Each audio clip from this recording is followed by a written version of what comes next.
I think as humans we're basically looking for novelty. Mhm. It like helps us to rationalize existing, probably because we're like, okay, yes, we're alive and we have new things that are coming up in our life all the time.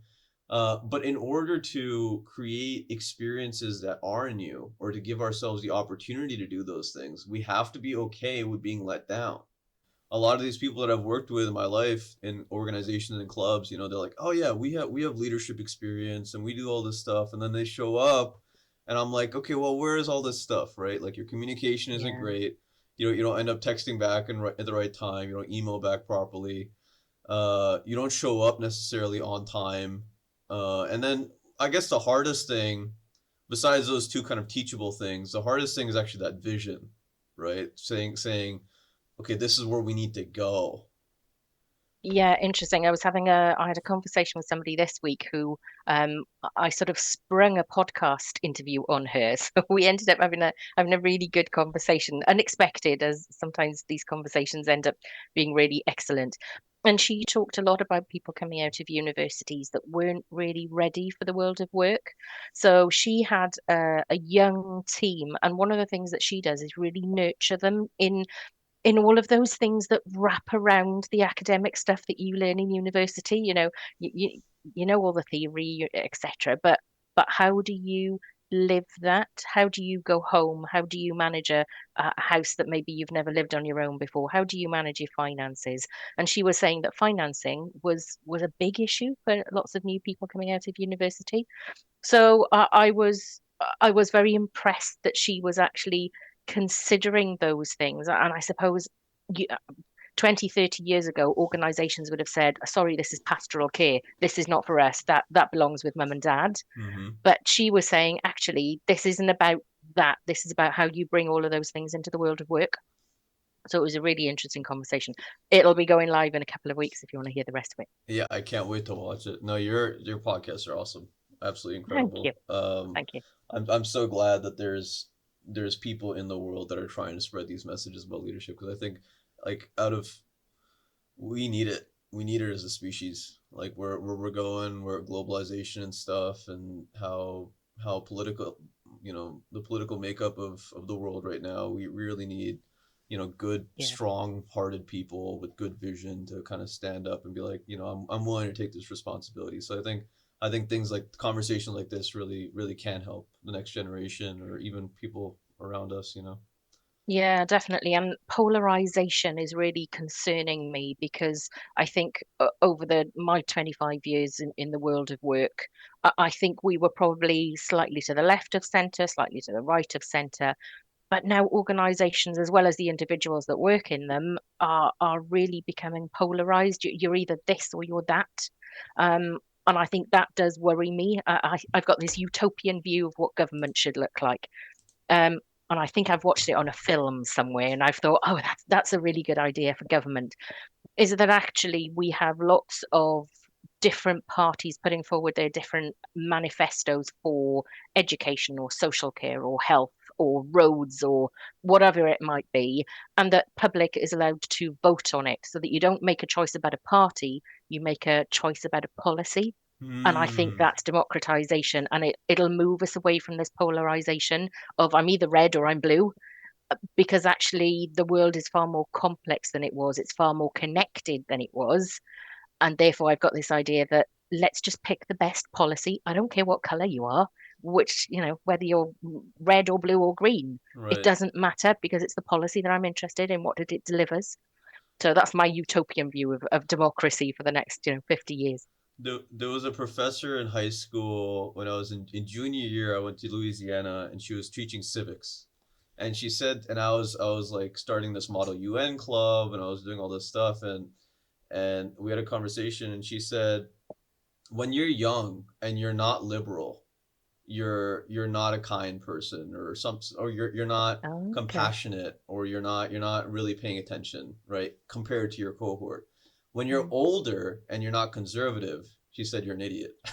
So Oh, how it's like interesting. there's Ah, like I'm beginning at least to realize in my research of what's going on in the world and a lot of my assumptions about how governments work and a lot of this stuff, like, yeah, the reality is you need a really broad view in order to really understand what's going on, and like Yeah, what's actually good for the future of the people that you serve, or the things that you stand for. Because I think I at least have this tendency that when I respect someone, that I'll basically follow their judgments about every yeah, particular issue. mm, And I think that's the beauty of being a leader and a beauty of being the influencer, because you actually have a lot more span than I think we assume that we do. Um, but that also makes it so that if we don't do the research and we don't have multiple of those people that we're looking up to and having perspectives, that we can get really pigeonholed into believing something that might yeah, not be true at all. yeah, definitely. And I'm interested, you mentioned different generations there. I'm hearing far more people talking about this phenomenon that we're moving into, that we're going to have around 5 generations in the workplace at the same time, which has never happened before. So we've got the 20s, 30s, 40s, 50s, and 60s, all working together, and possibly into the early 70-year-olds, where we haven't had that need before. But what we're finding with the cost of living crisis is that people are having to come back into the workplace where they would have retired and moved on to do other things. So I think that all of those generations coming together, interesting that you're saying there's this view that if you're younger, you're more liberal, and if you're older, you're more conservative. I think that generalization of different generations concerns me, because I think Mm-hmm. is that the tip of the iceberg of ageism. Um, Hmm. and how then do we move to this humanization of the workplace, the individualization of our working practices? Because what I don't want is for organizations to say, well, we will do this for Gen Z, we'll do this for Gen Alpha, and all the X's, we'll do that for them. But what if that isn't the case? What if you've got somebody who may have a date of birth that fits in one generation, but actually they like the views and they follow the examples of a different generation? Hmm. So I'm concerned about pigeonholing people to their age groups. I would rather us work out where people's strengths and areas of interest lie and focus on that. Again, I suppose it comes back to the conversation about polarization, because what we're doing by talking about all these generations as separate entities is we are creating polarization.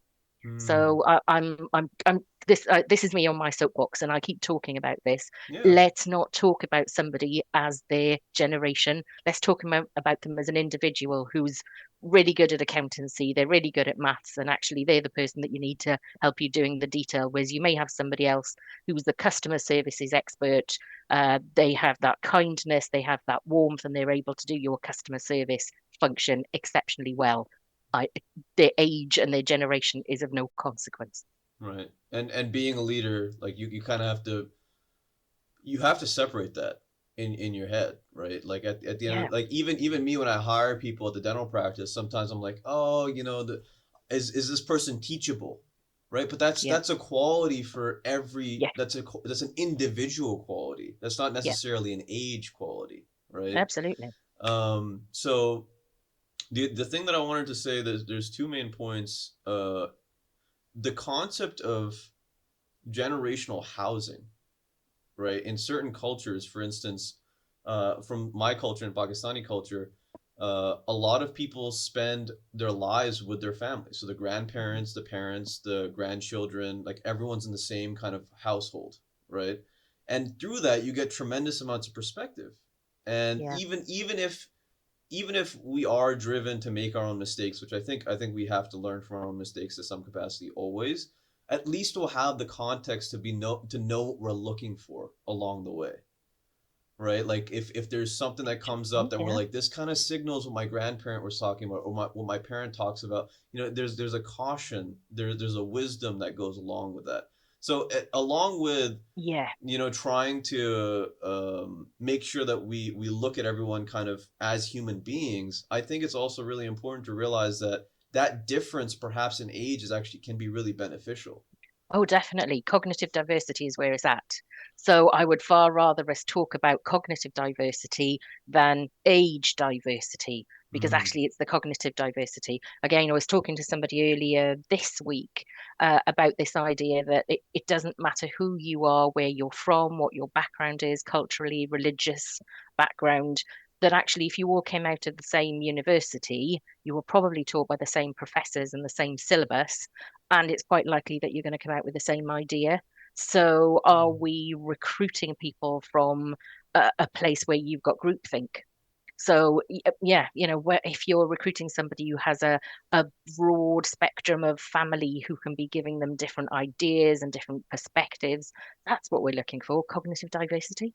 Mm-hmm. Mm-hmm. No, it's I've come to a point where I'm sure you've reached this with being as busy as you are and as involved in different things. Um, as leaders, one of the main thing that we have to watch out for is recruitment, right? Like Oh yeah. hiring and firing and like and positioning people in the right place. So, me being a young leader, I'm obviously getting disillusioned about certain things, right? Like Hmm. where you may have faith that a person can do this task or that they can grow into this role, but that perhaps with enough time they can, but perhaps it's not worth the allocation of resources to get them to that level. You know what I mean? And Yeah, it's it's that it's it's nurturing been and annoying. mentoring, and I think you have to have an organization that buys into that. I think that has to be one of their values. If you don't, if you're not into that, and you're implying for an organization where that isn't one of their values, or learning or nurturing or mentoring, then it's probably just not the right organization for you. So yeah, but going back to your point about recruitment, I often say recruitment's got a lot to answer for. And what I'm not hearing is that people are stepping out of the very traditional form of recruitment. It's you put your advert out, somebody applies, they come for an interview for 45 minutes, they'll either sparkle or shine. You might call them back for a second time and it's a yes or a no. And that really is, as much as we would want to diversify that method a little, that's pretty much what we're doing. But I spoke to Tessa Clark, and she's the chief executive of Olio, and it's a very popular global food sharing app. And she was talking about they recruit for mission obsession. And I thought Mm. that's really interesting. And she talked about having the conversation interview and then allowing people to present, but not necessarily in a traditional PowerPoint kind of way, giving people an opportunity to present on one of those missions. And they can do that any way they like.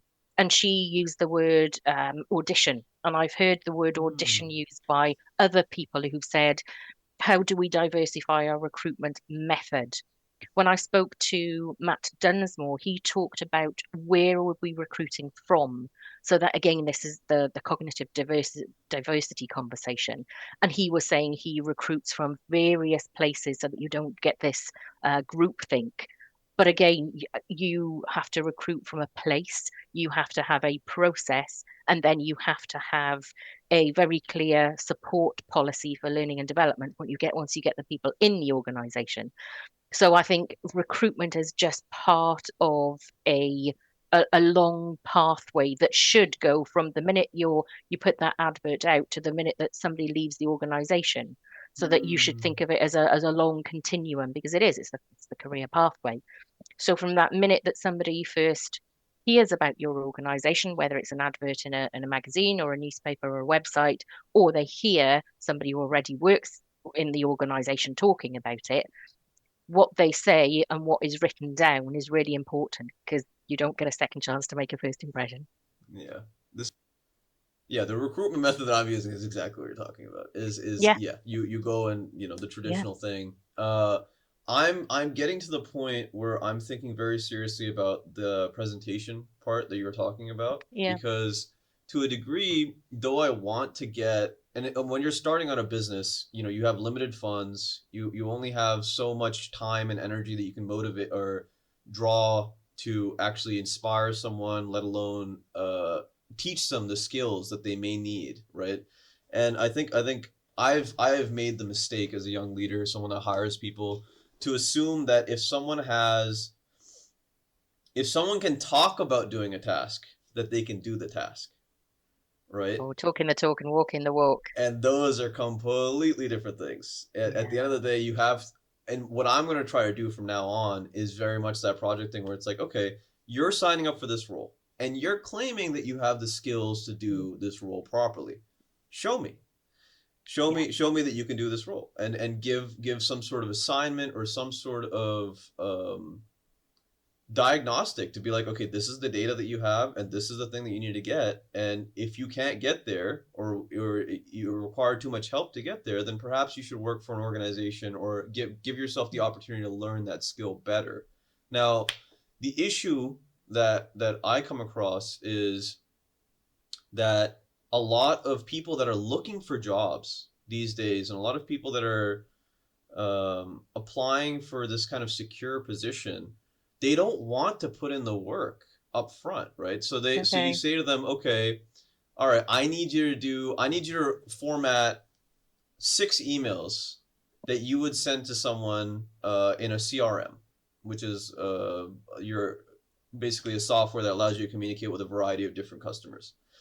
And they'll say to me that, okay, yeah, if you put me on your payroll, then I'll do that. And I say to them, well, I'm only going to put you on your payroll if you're capable of doing this, right? Yeah. And then a lot of people get into this kind of philosophy that, oh, you know, my hours are worth an X amount of time, and um, that, oh, you know, because you're giving me this assignment, you don't trust me, and they get all emotional about it. And I think as leaders, we need to understand that we really only have so much time. Like at the end of the day, if you want to go and just bleeding heart put all of your time and energy into raising people up and investing in their time and their ability to do a skill that they should be able to do when they first start the job, then you're really shooting yourself in the foot. You have to be very, very certain that the person that you're hiring can indeed, at the very minimum, do the job without support. Yeah, I think you're right. I think employees and organizations is a two-way street, isn't it? You know, you've got to meet your employer halfway, but they've got to come and support you to do that. Interesting that you're talking about recruitment, particularly there. Those kind of exercises, I would expect it to be part of the interview. So, you know, you've applied, you filled out the paperwork, you now have 45 minutes to format these 6. Let's see how you do. And actually, if that at that point, then you have a candidate who says, "No, I don't want to do this. This isn't for me." You've already got a shortlisting process, you got a sifting process that's sort of taking care of itself. But I think that's maybe it's a conversation about what is written in the advertisement, so that people understand what it's going to look like when they get to the interview stage. So it'll be a conversation, it'll be an exercise that might look something like this, or it might look something like that, so that people know what they're getting. Mm-hmm. Because what we don't want is to have people who start the process and get halfway through and then suddenly have a surprise because nobody told them what the recruitment process was going to be. And if that happens, what you're going to have is those individuals taking it right back into the community to say to all of their friends, hey, don't apply for that organization because they're going to throw a grenade into the middle of the process and you're going to end up having to do something that you really weren't expecting. And I Mm. think it's, I often talk to people about introverts and extroverts. And the recruitment process, when you have to, you don't give people much time to reflect. That is far more difficult for introverts. So I Mm. wonder if you have a recruitment process that does throw a grenade in and say, surprise, you need to do this as part of your recruitment process, you're suddenly taking out a lot of the introverts from that potential cognitive diversity that you want in the organization.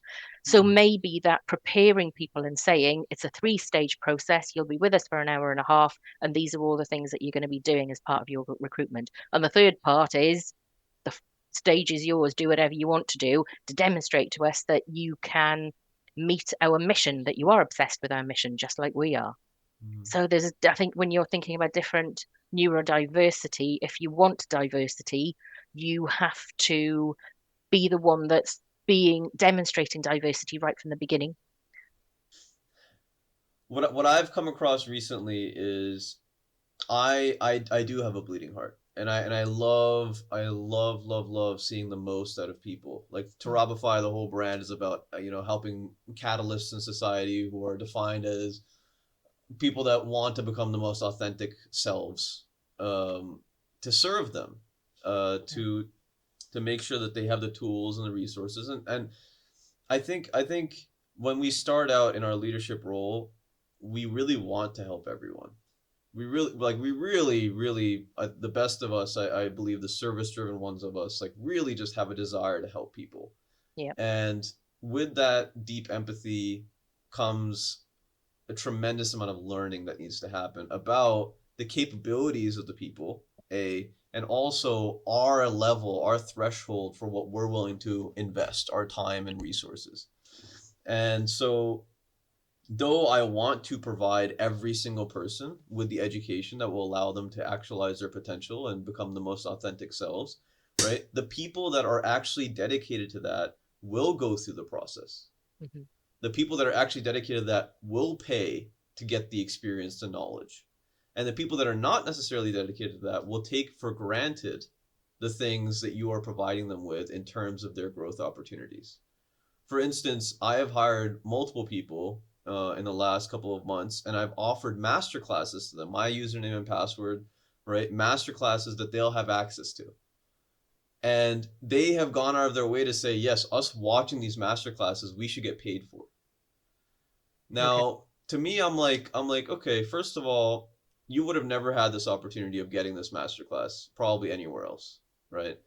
On top of that, you're saying that the money that I spent, the energy that I spent to get this thing, that you spending your time and money and energy means that I have to pay you for that, right? So as an employer, it becomes a situation where you're thinking to yourself like, these people probably have not offered particular opportunities to others to know what it feels like to be on that end, and to know what it feels like to invest the time and energy to build someone up. And I think it's very important as a leader to kind of get your hands dirty, do the entire gamut of what you believe should be done well in leadership, learn from that, try to stay optimistic in the process because business is not easy.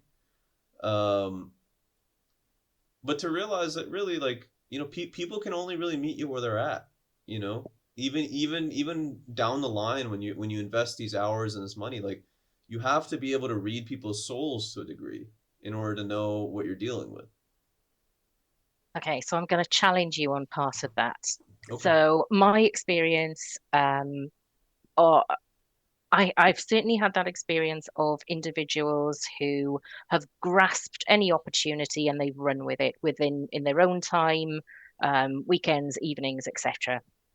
The flip side of that is that I've also worked with lots of people who work in the childcare sector, and the childcare sector is minimum wage in most roles, and they are expected to work from 6 a.m. to 6 p.m., 5 days a week, and they are then expected to do the training that is part of their role outside of that time unpaid.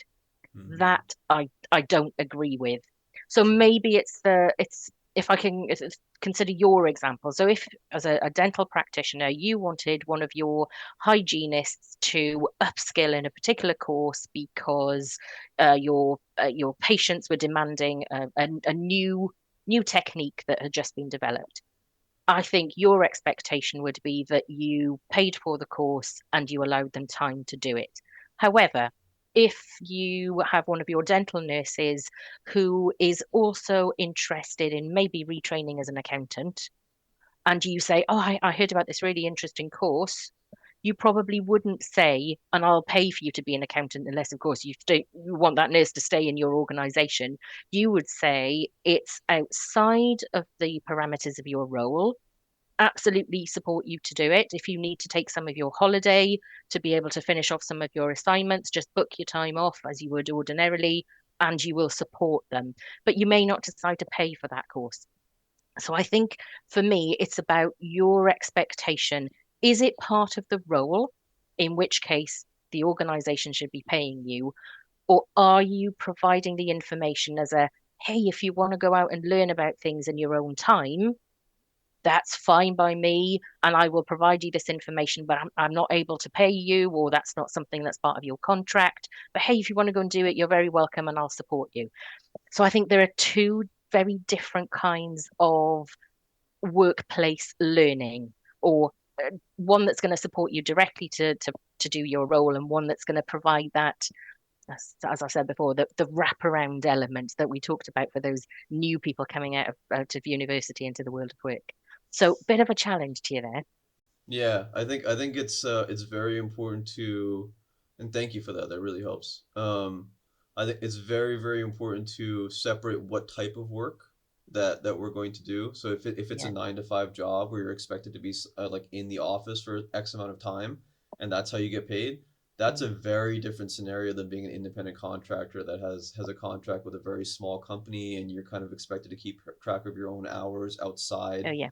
Um, that and I guess what I was talking about is in particular pertaining to that situation Okay. where people are at home doing the work, that it's very hard to keep track of, how much can some, like when you first hire someone, how much can someone feasibly do in X amount of time, right? And are they being honest with what they're actually doing, let alone do you have the evidence essentially to determine whether or not they're doing what they're saying they're doing. and Oh, and right. all of Okay. that infrastructure is very important, especially for those leaders that have that bleeding heart, that believe in the best in people and all of that. I really encourage, if you're going to have any sort of auxiliary people that are doing work for you, to have a common drive, like a Google Drive or something, where they're uploading their work, where you can see all of it, to make sure that there is tangible evidence for the things that they're actually doing, just to be on the same page as everyone else. Okay. So, right. So, what you're talking about is that out of sight, out of mind, are you able to produce something tangible so that I can see what you've done? My world of work is a bit different because often my colleagues are knowledge workers, and they will not be producing one report a day for the next 30 days. That's not how we work. So productivity looks different for us. Mm. And I guess I was thinking about this idea that sometimes leaders have to go first, and I think leaders have to demonstrate the trust first.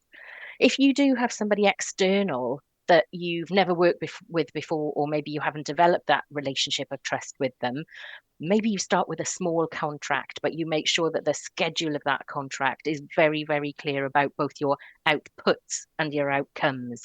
Because I think what you've talked about really is outputs. I Mm. want to see 20 documents, and I want to see those Excel spreadsheets completed, and I want to see the whatever they are, they're very tangible. And I think that starts from that contract, because then you have an opportunity to have monitoring conversations. So I think that's the difference when you have somebody external working with you versus somebody internal. So if you have somebody internal, you'll be having regular supervision. You'll be able to have performance conversations about outputs, about outcomes, whether it is 20 documents or whether it is having meetings with external colleagues or developing relationships, which are really difficult to measure.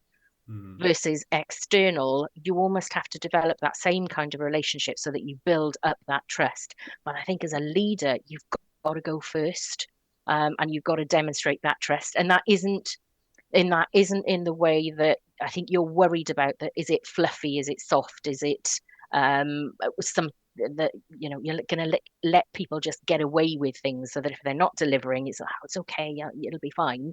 No, I have high expectations and I have high standards. That's why we've got a very short contract. We have regular monitoring, and I've got clear outputs and outcomes for your role. If you're not meeting them, that'll be the end of the relationship, but the very small contract that we will have to start with. And I think that's a good way.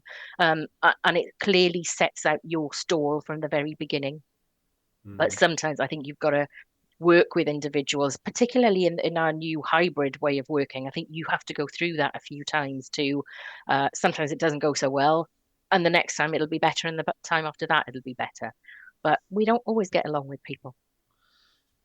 And that's part of the risk of trying to build anything, right? It's Yeah, just it's a people game. I mean, all of this stuff is just it's you have to understand human nature, and you have to understand the randomness of the universe to a degree, right? Like how Yeah. unique individuals can be. Yeah. So it John was yeah, Rennie, go ahead. he John Rennie actually says leadership is the people business, and he's spot on. It's I mean, yeah. The, it's hard because of that, right? Of We course, have to be yeah. very in tune with our emotions. We have to be very in tune with how we deal essentially with our emotional states as Yeah. leaders. Because I wrote something down recently. It was if you want new experiences in life, which is essentially my measure of how interesting someone's life is. I think as humans we're basically looking for novelty. Mhm. It like helps us to rationalize existing probably because we're like okay yes we're alive and we have new things that are coming up in our life all the time, but in order to create experiences that are new or to give ourselves the opportunity to do those things we have to be okay with being let down. We have to be Oh yeah, very okay with being let down, and yeah, that is something that I'm learning as a young leader to go head first and hit and and be the one that's performing, and then just look behind you and realize that perhaps some of the people fell behind that you thought would be able to keep up. yeah, It's a constant, and hiring and firing people, particularly firing people. Hiring people is quite easy, yeah. but getting rid of people, That's right? hard. Yeah, because you have to then think to yourself, okay, well, what the hell were they even doing? Okay, how do I now occupy this thing that they were doing? Do I have to find the right skill set, or do I have to find the right personality, or do I have to find both? Yeah, So yeah. it's Mission obsession.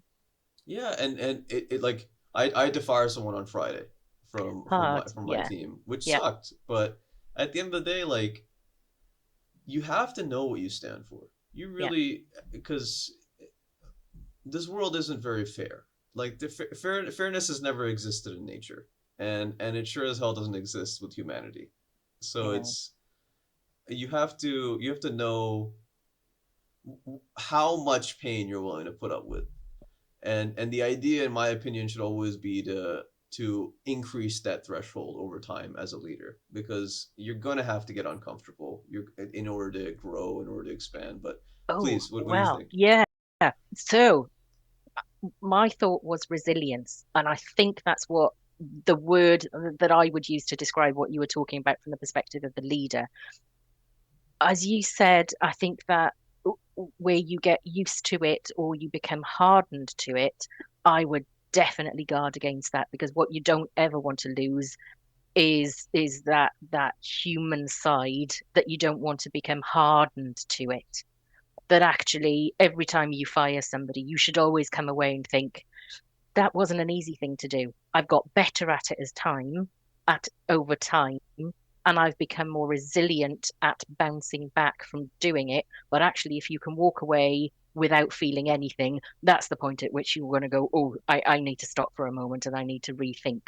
Um, Hmm. and I think in terms of resilience, we're not necessarily talking about that in terms of all of those different factors that make us more resilient, because going to a course today on resilience is not going to make me resilient tomorrow, because resilience is something that I built up when I was 2 or I was 7 and I fell off my bike and I worked out what to do because there was nobody around, or It's when I earned. was Resilience is earned. yeah, yes, and I suppose it's very like trust. Trust is something you can't just do. It's something that you have to develop and you have to grow and you have to work at it and lots of different factors. Resilience is the same, that you have to develop that from within, but never get to the point where things bounce off you. You should always have that heart. You should have there has to be a bit of a soft center there, because then I would worry about your leadership. And being someone that knows that has the intention of changing every 5 years, and making sure that I'm upgrading my philosophies and my skills and whatnot. It's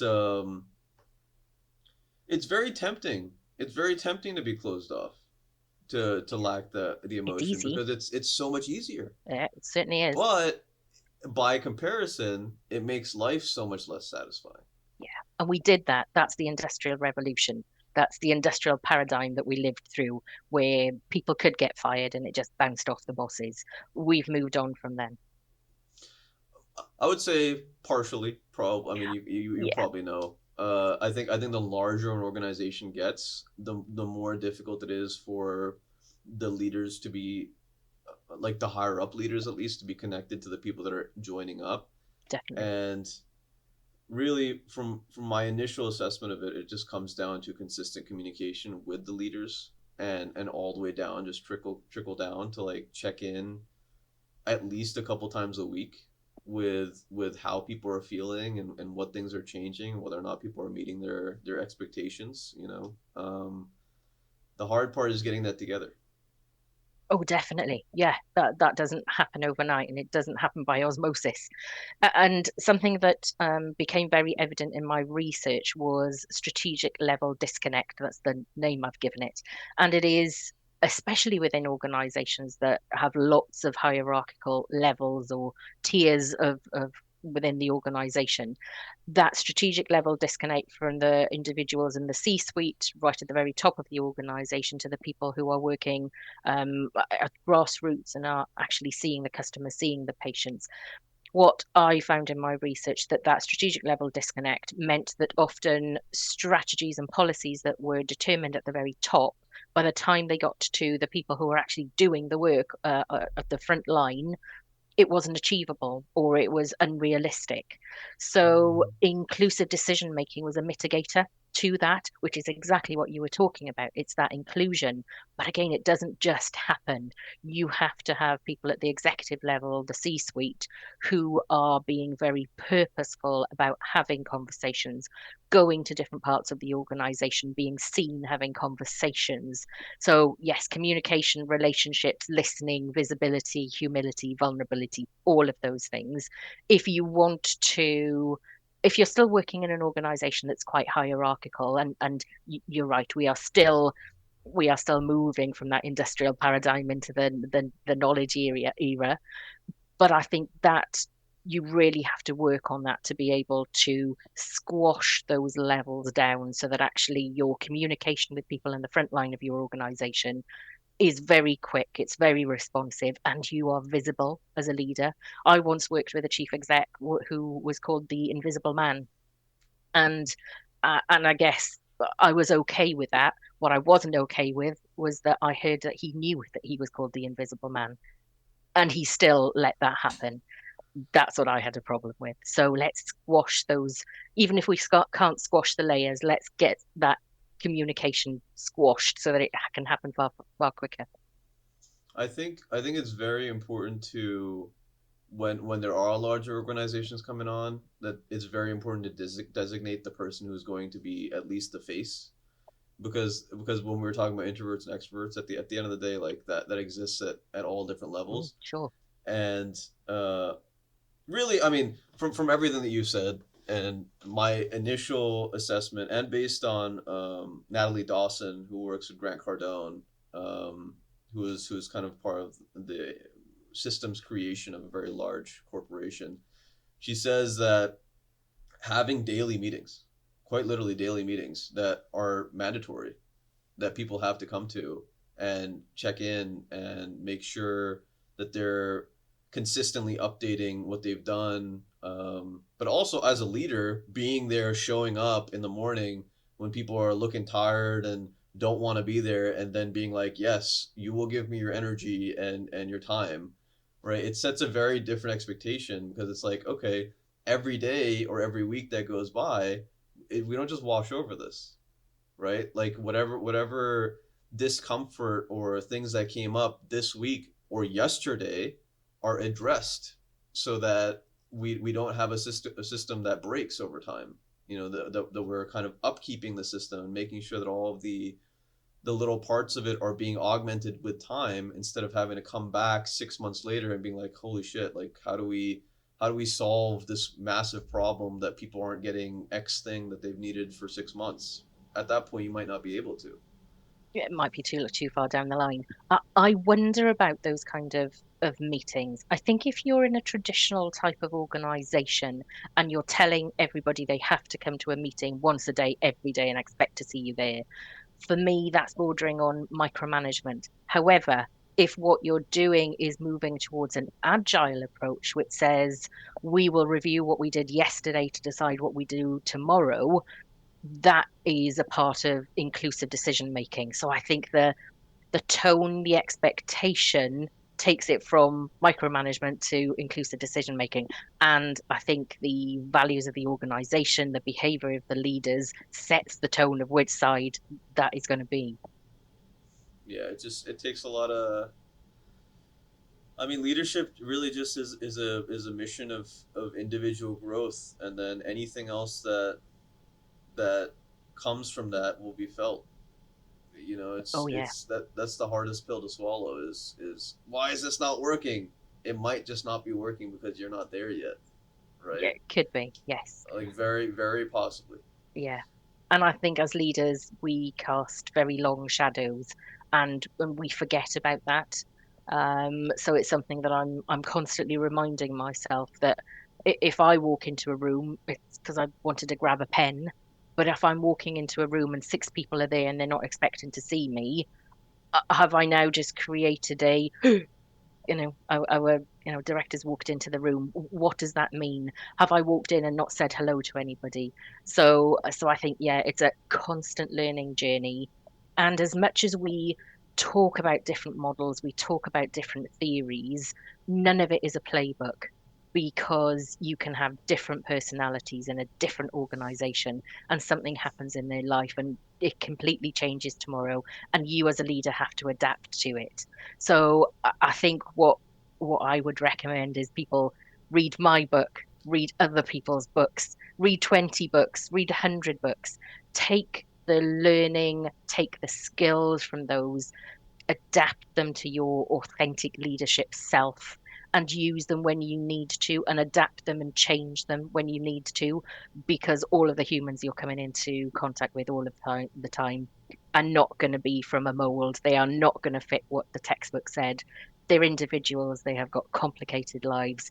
So it's about being self-aware enough to be able to respond. So it's reflection of your hardened relational skills, recognition of your impact, and regulation of your behavior.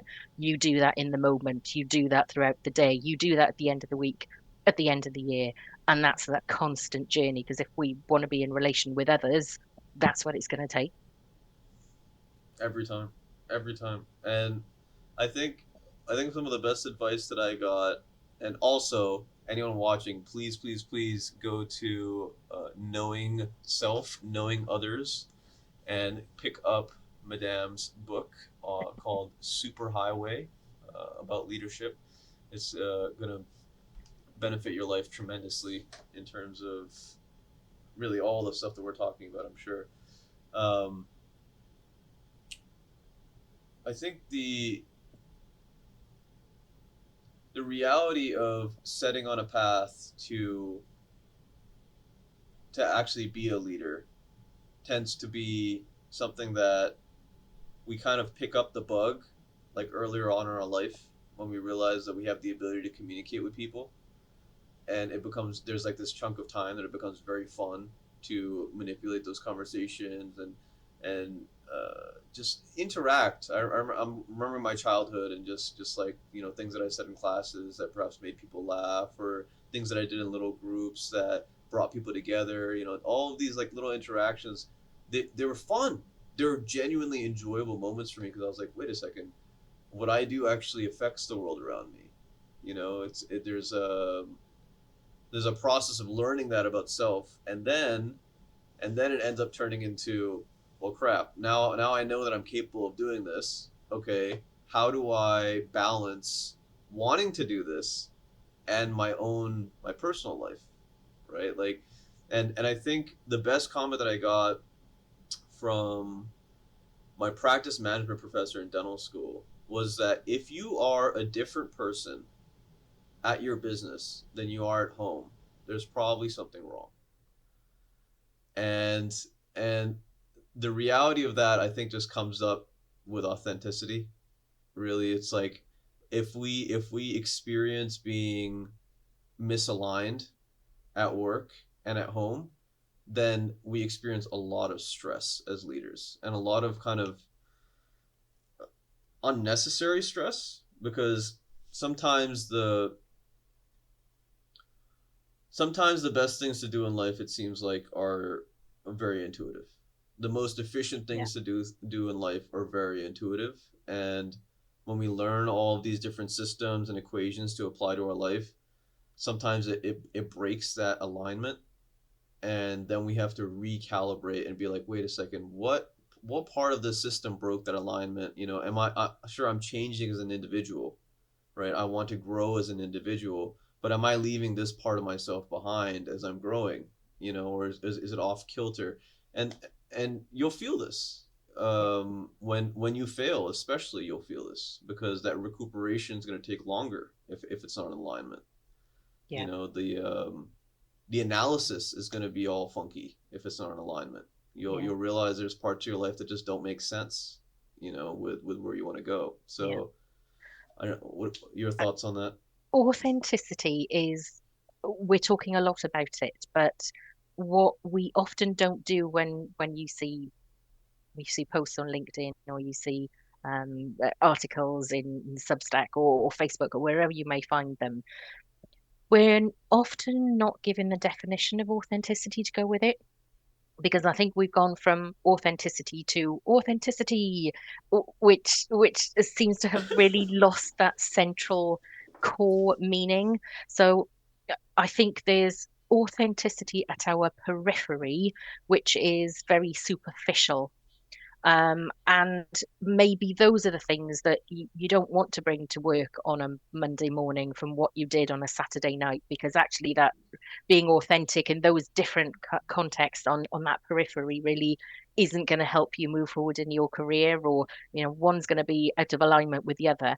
I think when we talk about authenticity, we need to restate the definition is about what your values and your beliefs and your principles are. I think those are the things that you need to be able to ensure that you're working towards, whether that's at home, whether that's in the world of work. Those core things that are fundamental to you, they're the things that you don't think about. They're the intuition, they're the gut feeling that you just know. And sometimes it's quite difficult to articulate if you haven't worked through a process that allows you to articulate what the authentic you is. So I think we need to be taking authenticity back to that core of us, and doing that reflection work to understand, who am I? What is the authentic me? Those are the things that I want to take into my world of work, because actually there might be a particular behavior that I do on a Wednesday night that actually isn't appropriate for work on a Friday morning. But actually, that doesn't mean that your beliefs, values, and principles change. It's just the things that you do. So let's not confuse them with activities. So let's think values, beliefs, principles, and not activities. Activities do not necessarily make us the authentic us, and sometimes they can really hamper our reputation within the world of work. And when we want to be having good relationships with people, but they've heard our reputation first, that's not going to help us. So be very clear about who the authentic you is, and what your choices are, and your behavior in terms of the activities that you do that demonstrate that. It reminds me of the Jim Rohn quote, the classic, if you work hard on your career, you will make a living, which is fine. If you work hard on yourself, you will make a fortune, which is super fine. And at the end of the day, if any of us is trying to find that authentic self, I think yeah, we really do need to sit down and write out some of those qualities that we really value in ourselves, and those identifying characteristics, like, am I an artist? Mhm. Am I a speaker? Am I am I a strategist? any of these things, writing them down is the first step, in my opinion, to saying, okay, this is something that I want to be, at the very least, something that I aspire for in my life. But I will say that action is very, very important. I will Yeah, say that um, it's not enough to write these things down just and to believe that we will grow in them. It's very, very important, in my opinion, to say to ourselves, okay, what are the actions that I need to take in order to become more of this? yeah, And really, it's just data, right? Like, at the end of the day, we're going to how we think about ourselves is based on how we act.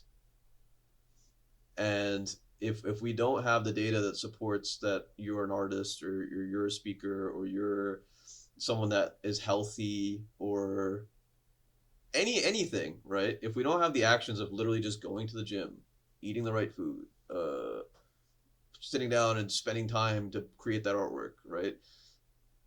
We can't believe that about ourselves, and there is no way in hell that we can sustainably get anyone else to believe that about us, yeah, right? absolutely. So it's very, Whatever. like, you'll find out who someone is based on the way that they act anywhere in life. Yeah, definitely. And life, whether we are thinking about our workplaces, our leadership, our careers, our life outside of work, it's all a journey. And you don't journey anywhere if you stand still. So you have to move, or you'll be taken along with the crowd, and that may not be the direction you want to go.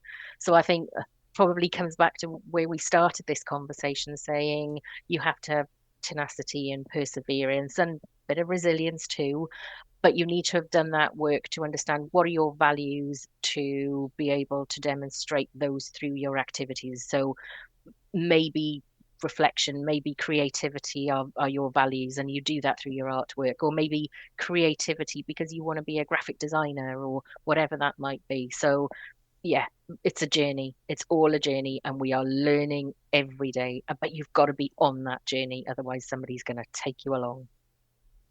I honestly could not have said it better myself. It's a real pleasure to have a chat with someone that's clearly having the real conversations about leadership and social interaction. It's just talking to you, just, we've talked on and off, over text and stuff, and it's it's amazing the work that you're doing, seriously, Thank you. because anyone that has the ability to go and check out Dr. Nia Thomas's podcast, or her book, Superhighway, I would strongly suggest trying to get on these bandwagons, get on these movements of leaders trying to help each other, because the best leaders hire leaders. Because we don't want to do all the damn work. It makes more sense to hire people that are motivated to take the actions, to do the things without being told. And networks like this are going to make all the difference in terms of building ourselves, and also getting to those people that we want in our corporations and our companies. So thank you so much, Dr. Thomas. I really appreciate it. Do you want to continue? Do you have other things you want to talk about, or do we want to you I want to think we've had call a it here? great conversation. I think it's been really, really good. I've loved it. It's been great. Thank you so much for your time. Really appreciate it.